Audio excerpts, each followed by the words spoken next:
on this stream, this is the place you come to get away from it. No state-funded media here. The great Elon Musk, the great prophet of our time. Check, check. Check, check. Check, check. Welcome, welcome, welcome, welcome, welcome, welcome. Welcome to anything but state-run media. Bada-boom, bada-bing, bada-bang. And we're live. We are live. We're live. Sometimes it's tricky. It's tricky dicky. Good morning, everybody. Weevil Girl in the house. Good morning. Jim Steele. Mikhail Sly. Jim Gerard. What's up? Suit Cooter. What's up, guys? Good morning. Good morning. What a great day. What a great day in our lives together. And what a story. What a breaking story. Have you saw it? I think a lot of people saw the clip already of Elon Musk totally and utterly eviscerating a commentator from BBC. Now, it brings into question a couple of things. The number one is, should government-funded media labels be placed on news outlets? I think no. However, NPR half agrees. They agree that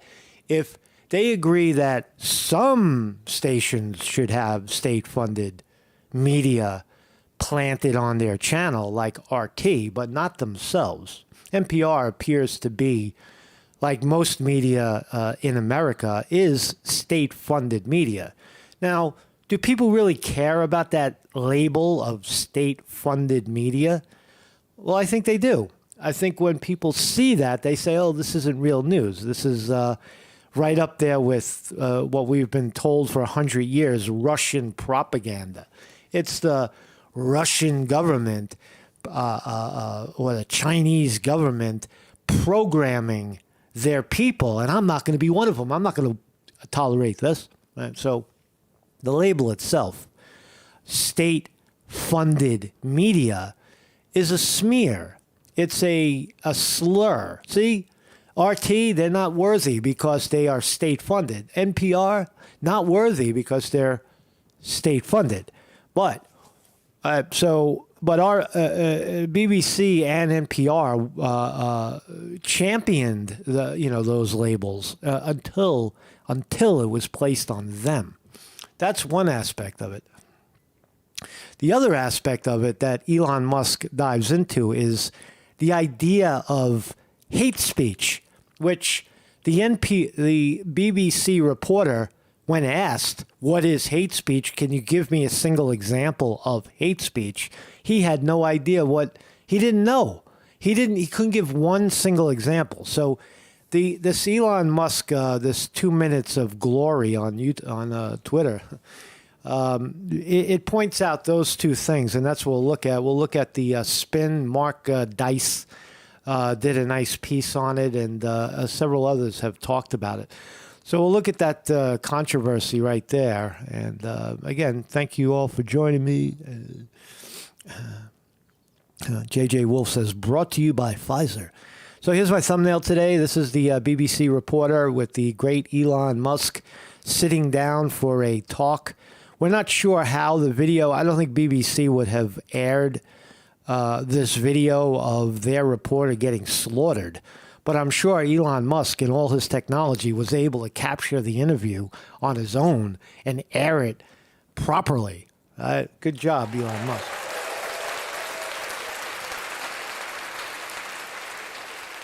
So my name is Marcus Conte. I got a website. I'm a video philosopher. That's my title. That's my new title. Video philosopher. We're live every morning at 9 a.m.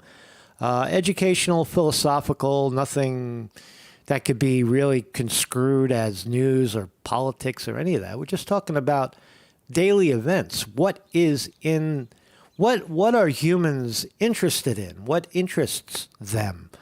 Well, things like Donald Trump is a fascinating individual. But to talk about him, then you get labeled news. These labels, man. You got to let go of these labels and let people speak already, fucking NPR and BBC. Now they're championing, because of Elon Musk, all those outlets are now championing getting rid of the labels. But when it was to your advantage, you wanted the label. You wanted RT to go away from YouTube. You wanted, other outlets that got labeled with these slurs to go away. But now the label is placed on you by the great Elon Musk, and you're going to complain. You're going to cry, NPR, oh, no, we're not state-funded media. Oh, yes, you are. You totally are. You take your marching orders from government. That appears to be clear.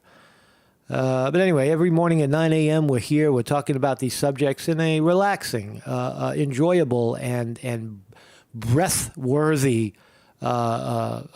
place. Right? We don't get worked up over here. There's nothing to get worked up about anymore. There's nothing to get crazy about. Just the news. These are the events. We don't own these events. We can view these events without having a particular side. We can be in the middle. Right? That's that. It is possible to be in the middle of certain controversies. You could show the good and the bad, or the indifferent, and we shouldn't be labeled. But again, the middle these days is a very dangerous place.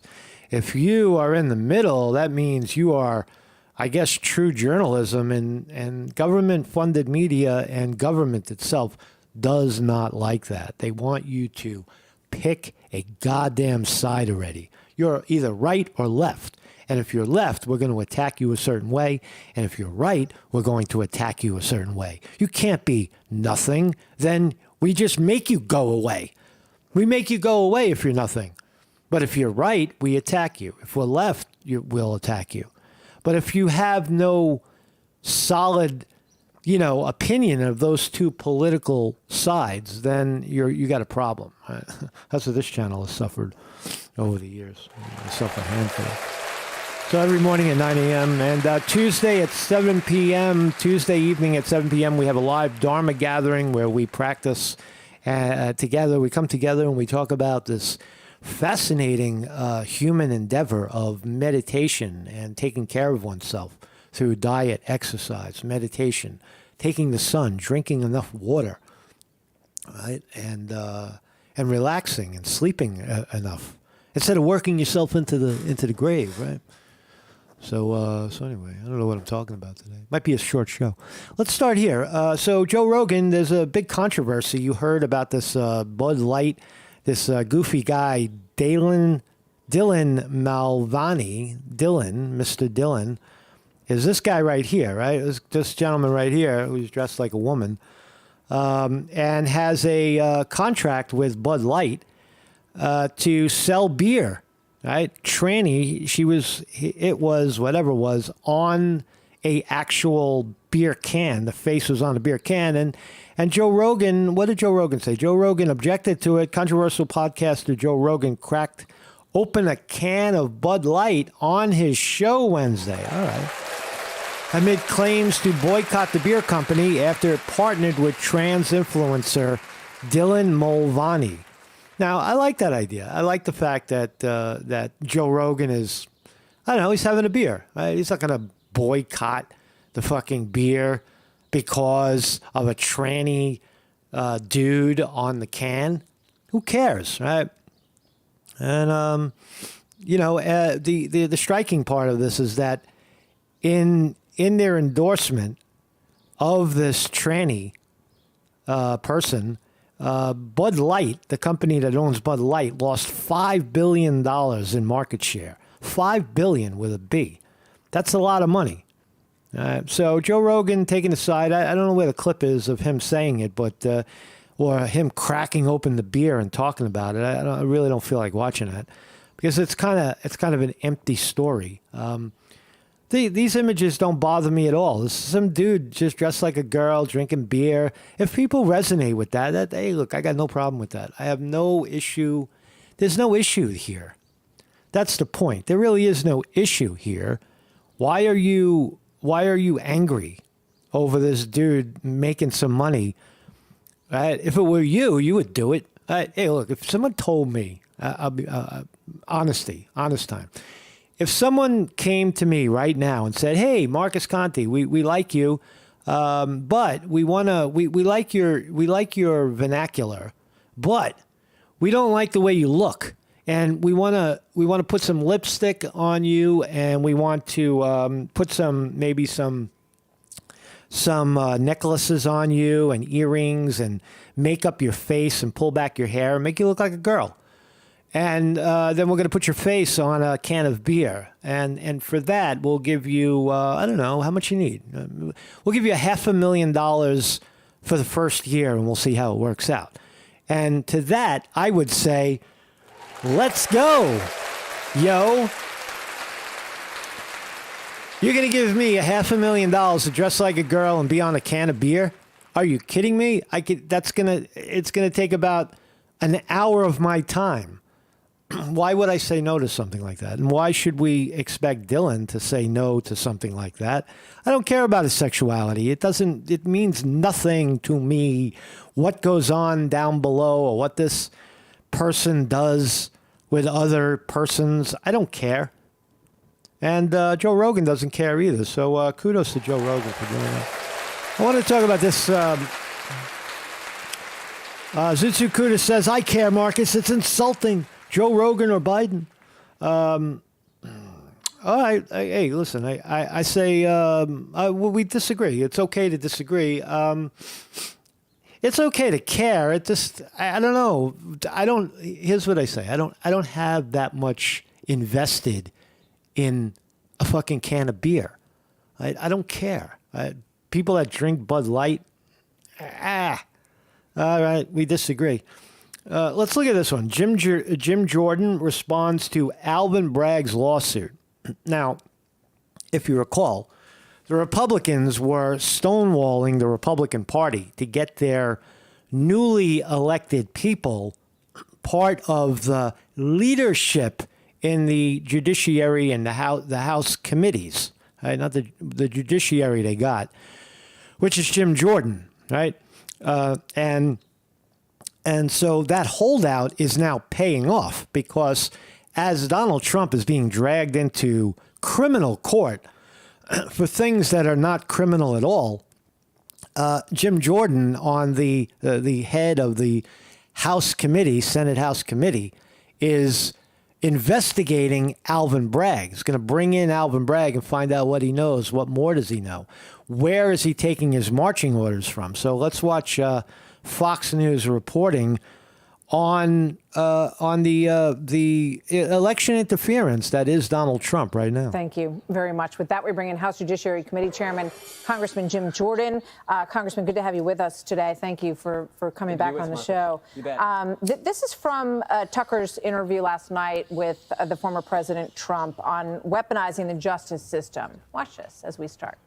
This is all weaponization. They're weaponizing our justice system, Tucker. But if you're somebody, a Republican, let's say, running for office, and you get a subpoena, you might as well resign because you're not going to be able to survive it. And you see, do you hear what Trump just said? If you get one of these subpoenas, you're done, unless you're Donald Trump, who has his own money and his own power and his own platform. All right, you're gone. You're gone. You got a subpoena. Oh, no, it means he's corrupt. Right? You're guilty. Right? Your government says, here's a subpoena, and the sleepy masses will look, see, he's got a subpoena. They're coming after him. Just like Trump. Half the country looks at it and says, see, Trump was a criminal. I told you. Right? All because of the Alvin Bragg. Let's watch. This is from Tucker's interview last night with the former President Trump on weaponizing the justice system. Watch this as we start. this is all weaponization. They're weaponizing our justice system, Tucker. If you're somebody, a Republican, let's say, running for office, and you get a subpoena, you might as well resign because you're not going to be able to survive it. Yep. And the voters aren't going to handle it. The voters aren't going to take it. What they're doing is weaponizing the system, and there's never been anything like it. And it's all disinformation. And does that go, Congressman and Chairman, to the heart of what you would like to ask Mark Pomerantz about? Yeah, of course, because Martha, we know the FBI wanted to spy on parents. They wanted to target traditional Catholics, try to get informants within churches. We know that the IRS knocked on a journalist's door while that journalist was testifying in front of our committee, while Democrats were asking who his sources are.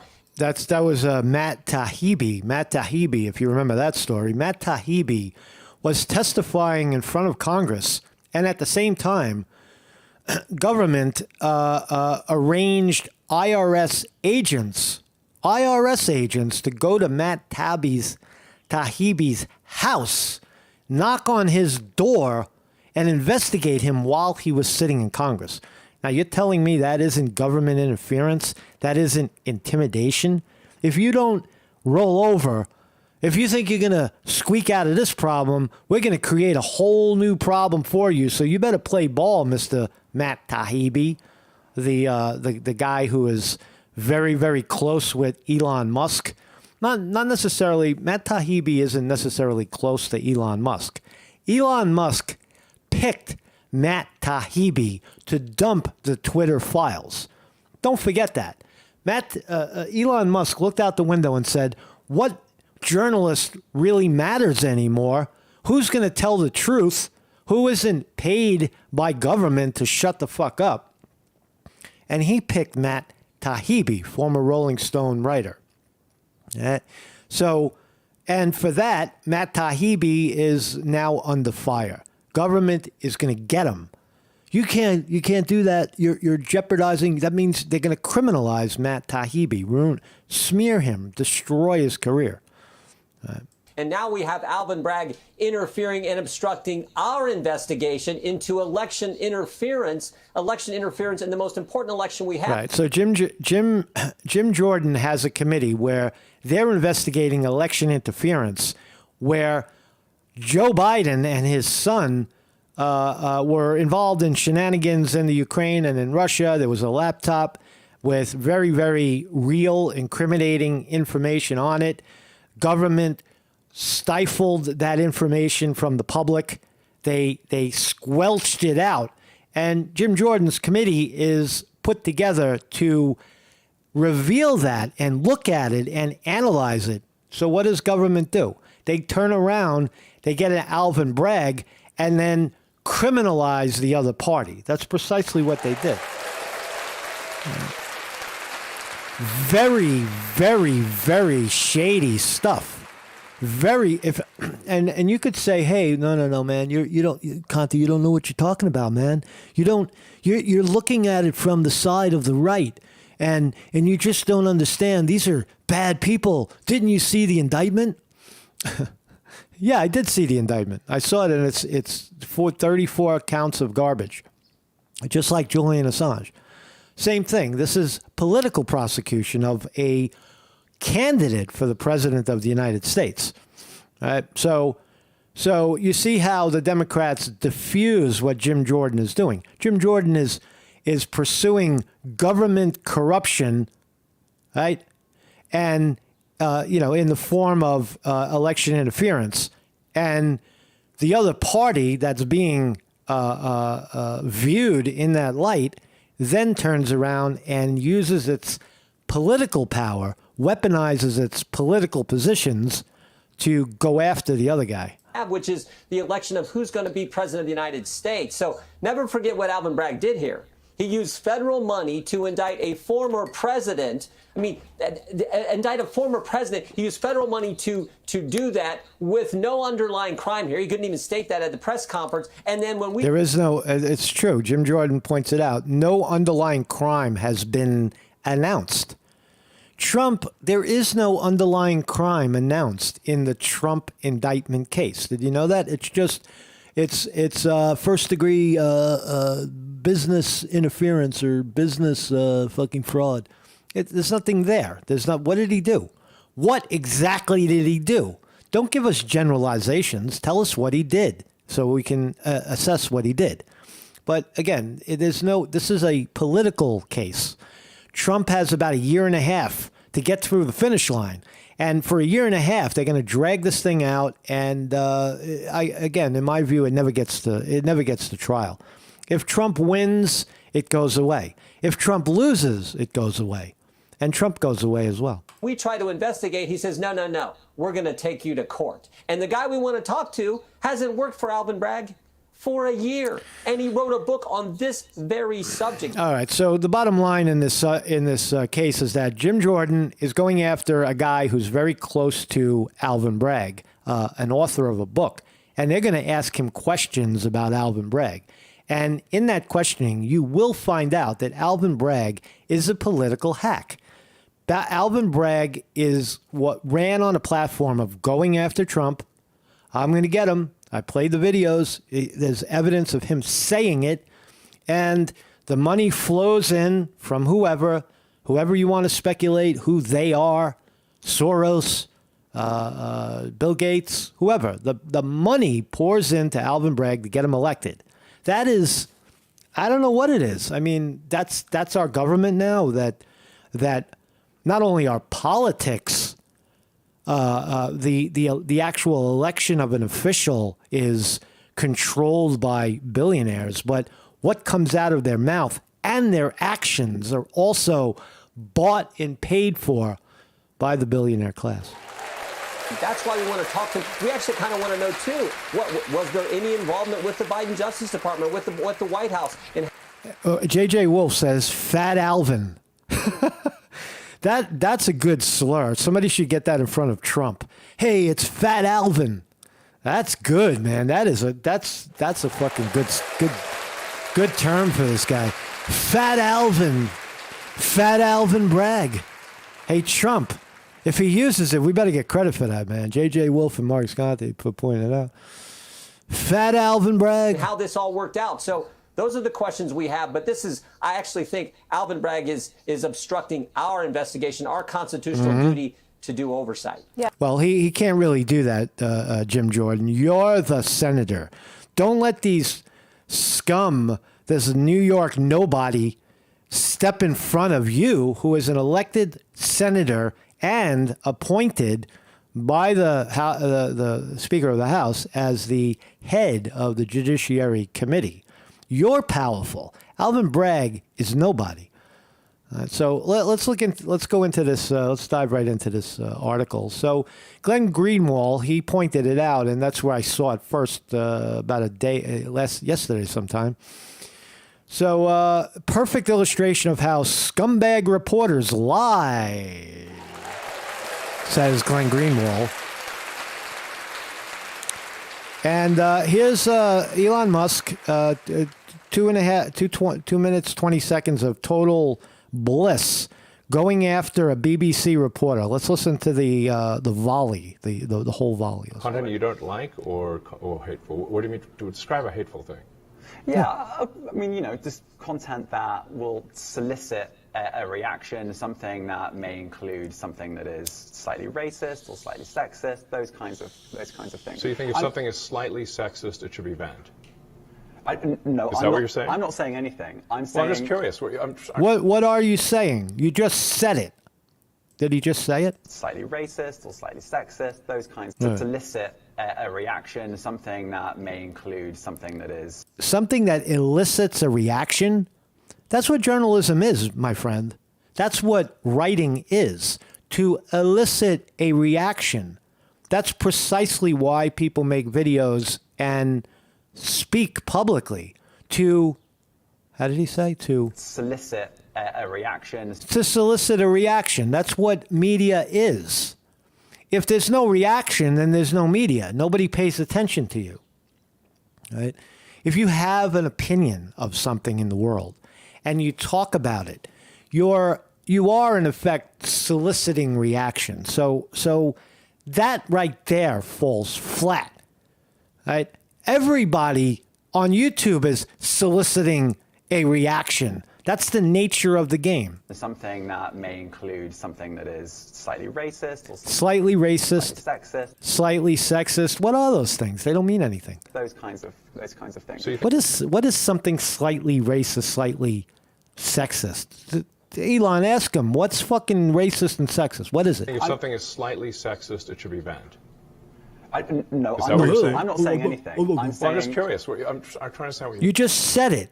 What do you mean? I'm not saying it. No. And now he says, well, I'm paid to say that. My company. mean by hateful content.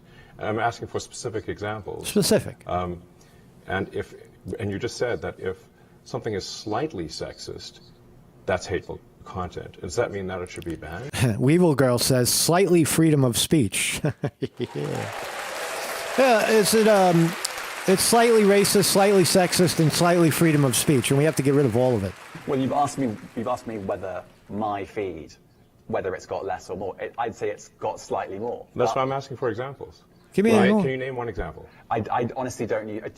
Honestly, I You don't. can't name a single example. I'll tell you why. Because I don't actually use that for you feed anymore. Because I just don't particularly like it. But you And said actually, you- a lot of people are quite similar. I only Well, look at hang on my a second. followers. You said you've seen more hateful content, but you can't name a single example, not even one. I'm not sure I've used that Brilliant. feed for the last 3 or 4 weeks. And Well, then how did you see the hateful content? Because I've been using Twitter since you've taken it over for the last 6 months. Okay, so then you must have at some point seen you hateful content. I'm asking for one example. Right. And you can't give a single one. You see how when you push these idiots, when you get them in a setting where they can't edit out and they can't control the conversation, you see how stupid they look? They're just repeating. This guy has no brain. This guy has no general opinion of his own. Or maybe he does, but you're not hearing his opinion. You're hearing the opinion that he's told to say. That when he goes to work, he reads the teleprompter and he reads the email that says, this is what you're talking about today, and this is how you're going to frame it. That's why they're hired. That's the nature of journalistic training, or fucking whatever that is. You go to school and they tell you what to say and how to say it. And I'm saying... Then I say, sir, that you don't know what you're talking about. Really? Yes, because you can't give me a single example of hateful content, not even one tweet. Not one. And yet you claimed that the hateful content was high. Well, that's a fault. And for the record, the United States Supreme Court has ruled that there is nothing as hateful speech. There is no hate speech. There's nothing that can be defined as hate speech. There's only speech, free speech. People speak. If you don't like it, don't listen to it. If you find it offensive, don't listen to it. Don't fuel it.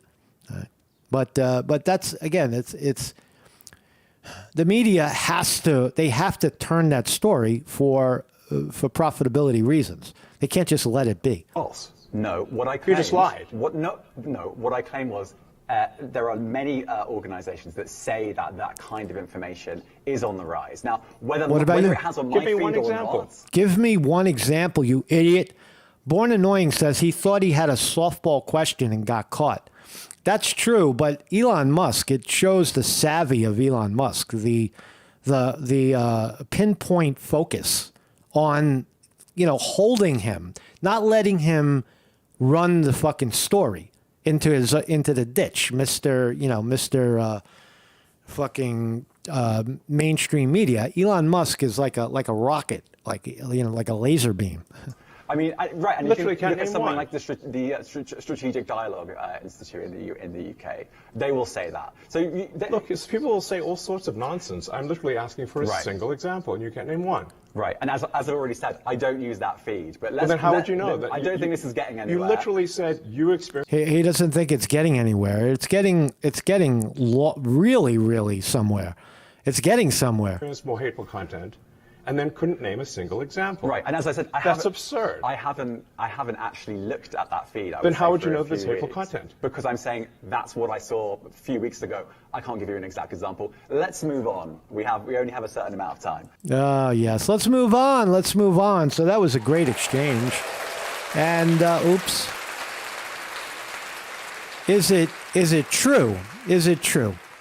So that's the hate speech part of it. And NPR and BBC were upset because they were getting these labels, government-funded media. That's why they went after Elon Musk. They were trying to pin Elon Musk. How dare you call us government-funded media, which they are.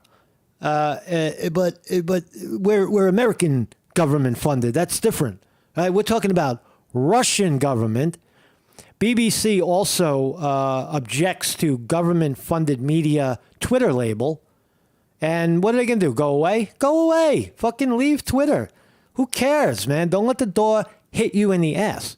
Now, I support getting rid of all of the labels, government-funded media. But that doesn't really solve the problem of, it doesn't correct the past. It doesn't fix the damage that was done by these labels already. You see how it works? They use it to stifle other people. They know it's wrong. And then when the wrong comes back and bites them in the ass like it just did in that interview, now we support getting rid of Twitter labels. So BBC, NPR has the label government-funded media. There it is. If you go to NPR's Twitter feed, it says it right there, government-funded. Every time you watched an RT video on YouTube, it said Russia promoted, right? What was it? Here it is. Russia state-affiliated media, still on Twitter, Elon Musk. It's still up there, Russia state-affiliated media. Not even funded, but affiliated. They got something to do with Russia. And we don't know exactly what, but it's affiliated. So there you go. So great article. Let's watch Mark Dice. Mark Dice, spin it. Mark, he does a great job at it. Let's listen. Elon Musk gave a hilarious interview to the BBC, the British Broadcasting Corporation, which I'll show you in just a moment. I can't even believe that they aired it. Maybe it was live and somebody just recorded it, but Elon was simulcasting it over Twitter Spaces, which is Twitter's sort of group conferencing call app, so we would have got audio of it regardless. But we do have the video. It all started when Elon decided to add the government-funded tag, to be more accurate, to the accounts of NPR, National Public Radio, because, well, it is government funded. And they got very upset about that. They quit Twitter in protest. That's how upset they are, because that's the same tag that Twitter added to the accounts from Russia government-affiliated media outlets last year under the previous ownership, like this RT account, which goes and then accused everybody of working with RT. That's what they did to the smaller outlets like me. Oh, you worked with RT? No, I don't work fucking with RT. I play their videos because they were interesting and fascinating. And RT turned around and struck my channel for playing this stupid video. So I don't like RT or dislike them. I don't care about them. I was happy to see them go away. But they do have that label. What's that guy's name?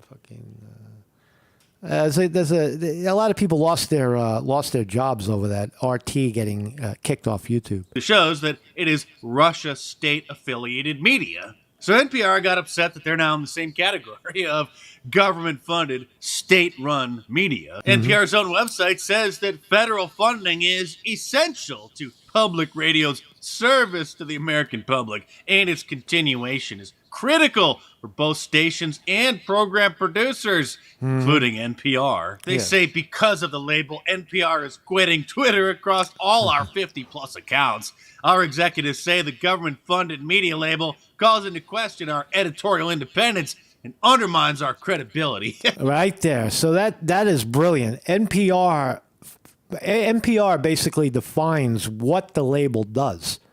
The media calls into question our editorial independence and undermines our credibility. Yes, it does. That's precisely what the label does. And you have no problem when that label is dropped on someone else's head. But when it's dropped on your own head, now you got a problem. Now we have an issue. Us, NPR, National Public Radio, that was purchased years ago and is controlled by the fucking CIA or whoever else is funding it. You're calling that government funded media? Yeah.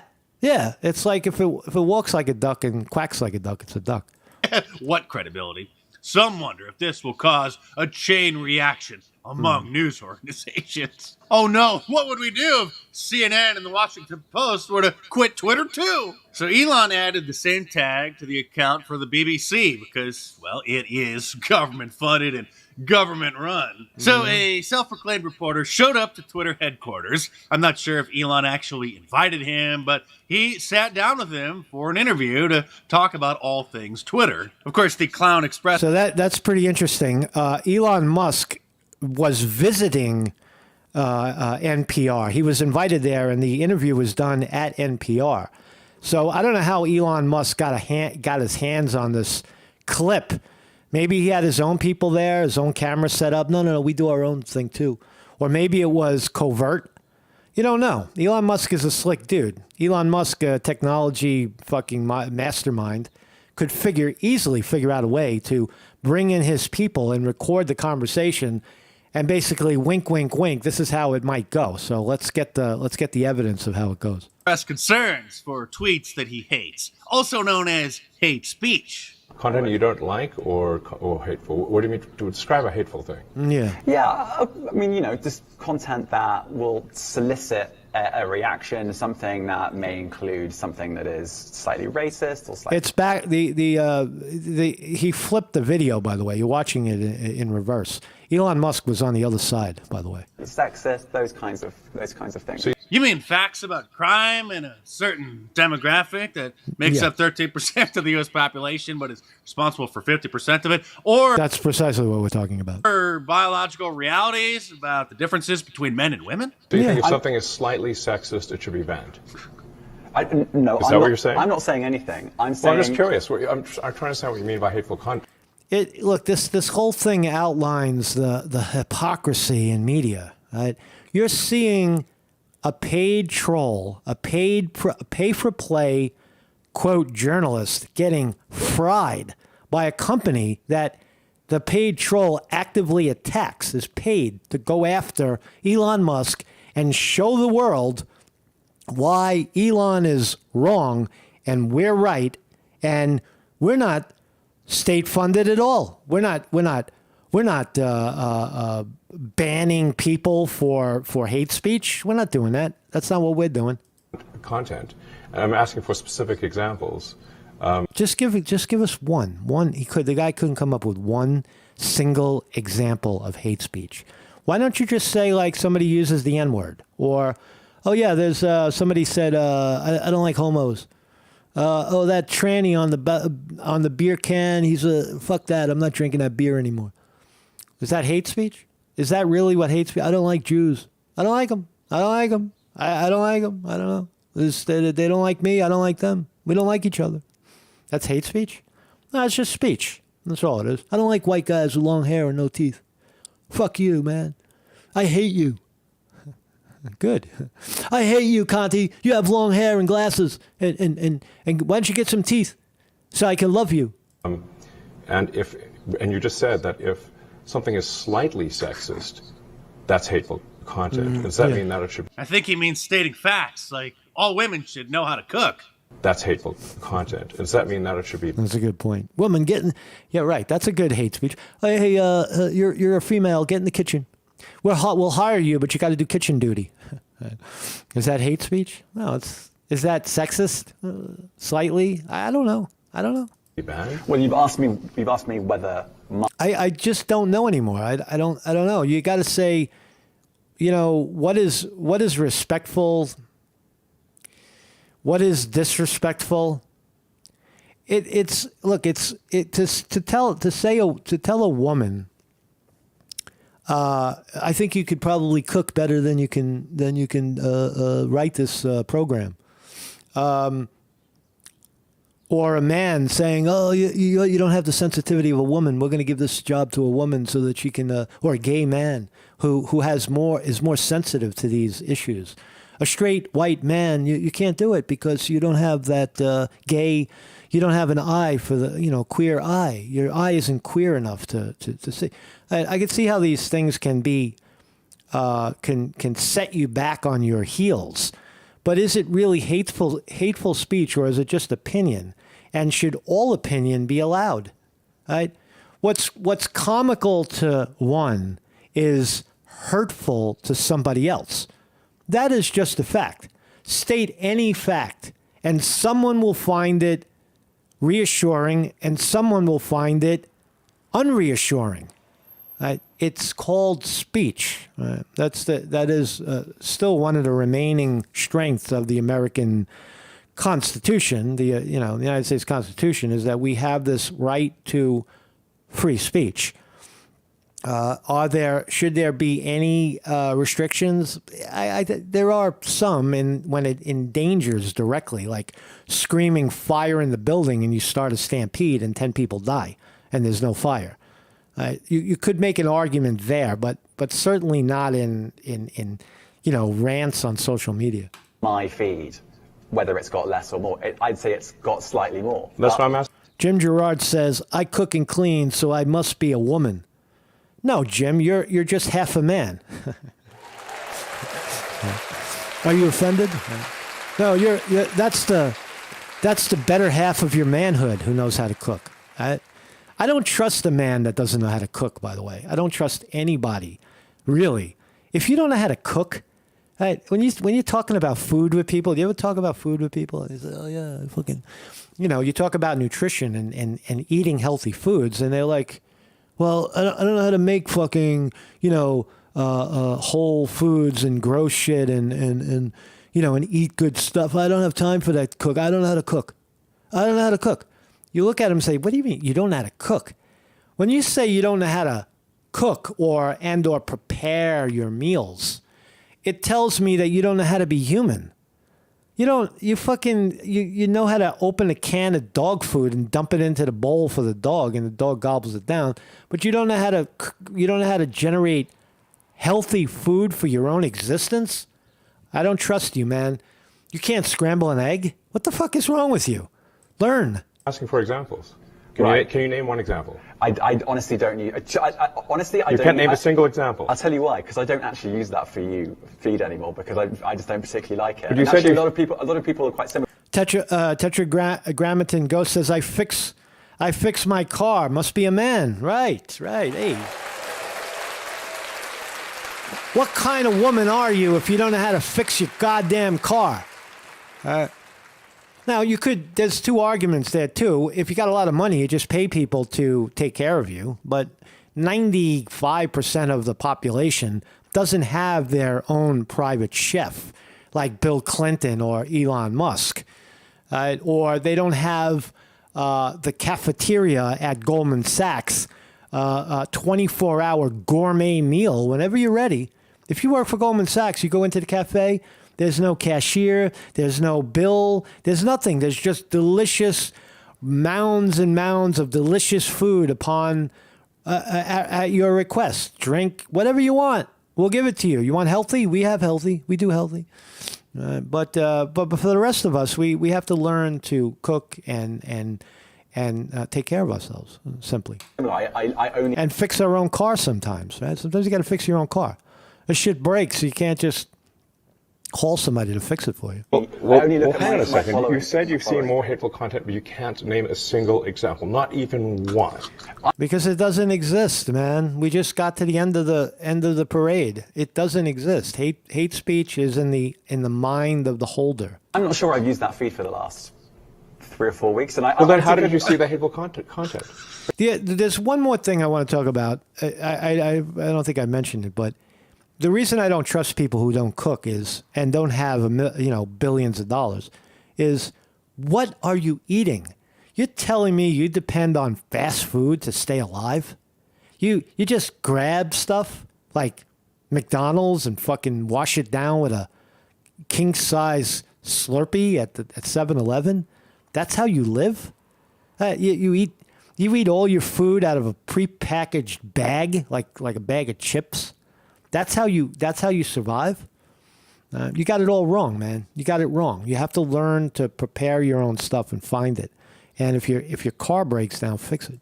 Because I've been using Twitter since you've taken it over for the last 6 months. Okay, so then you must have at some point seen that you hateful content. I'm asking for one example. Right. And you can't give a single one. And I'm saying I say, sir, that you don't know what you're talking about. Really? Yes, because you can't give me a single example of hateful content. He definitely doesn't know what he's talking about. Zootsuit Cooter, I bought my ex a mop and bucket to make her life easier. Well, I do the mopping and bucketing around here, so I love a good mop.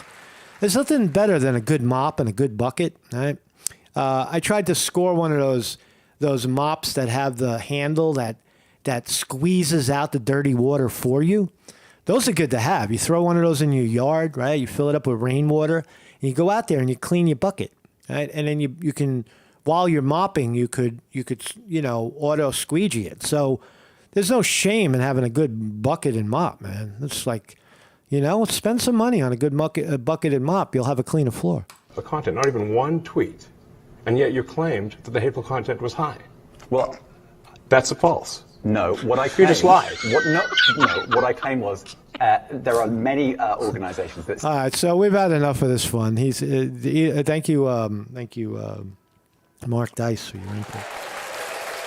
So let's see what the markets are doing. How is the markets handling all of this craziness in the world? NASDAQ up. Go, go, go. NASDAQ's up 104. Dow is, I'll call that flat at down 4 points. It looks like it's about to turn green. The S&P 500 is up 11. Let me see that for a second. The Dow opened up. It came down, and now it looks like it's leveling off. Probably will go up. Today, again, NASDAQ holding up 1 percentage point at this time, 9:54 New York time. Apple up $2.82, not bad. Amazon up $1.89. Google up $2.30. Meta up $5 a share. Wow. Facebook. Microsoft up $1.95. Rivian up another 18 cents. Better grab it in the 14s. Tesla, the great Tesla, under the allegiance of Elon Musk, up $3.50 per share. So that's all I got on the market. So thank you all for joining me. It's a crazy thing, right? It's a crazy thing. That clip reveals a lot. It reveals about the lack of existence of hate speech when asked, and pushed by. Oh, there was one other thing I wanted to say about that story. I don't think I said it. Who pointed it out? Oh yeah, here you could see Glenn Greenwald asked, after getting caught red-handed repeatedly lying, the BBC reporter finally pretended he has no view. Is just repeating the claims of his owner, ISDG Global, that malignates Twitter as being more hateful. God damn it, Glenn. Say it simply so I understand what you're talking about. But here's all the sponsors of IDC Global, right? And many, many, many government-funded outlets. Now, I say give everybody a fair shake. Right? That's the solution. The solution to this problem is give everybody a fair shake. There is no more. Don't censor anything. Don't throttle anything. Don't pick and choose what is hateful and what isn't. Right? Don't stick derogatory labels that slow down your opponent. And then when the label gets put on you, you say, oh, there shouldn't be labels. I would say Elon Musk, if he's smart, he'll eliminate those labels. But, as I said earlier, the damage is already done. So until next time, see how the rules change. You got to keep on it on a daily basis, because by the time we get to 2024, the whole fucking world is going to be upside down. All this news is going to be way upside down, and we're not going to know what the hell is going on anymore. So, thank you all for joining me, and Marcus Conte reporting. Give it to me. I'll gong us out. Thank you guys for playing. Thank you everybody for being here. Philly Camden is here. Weevil Girl, thank you for the moderation on the wrench. Zoot Suit Cooter, thank you. Tetragrammaton Ghost is here too. Mad Cow Mark, David Brown, Born Annoying, my brother. Mike G75. Mike G75, Champs was here. I saw Champs in there. Walking Axel. Jim Gerard. Jim, what's up, Jim? And everybody else who is lurking. Marcus Conte reporting.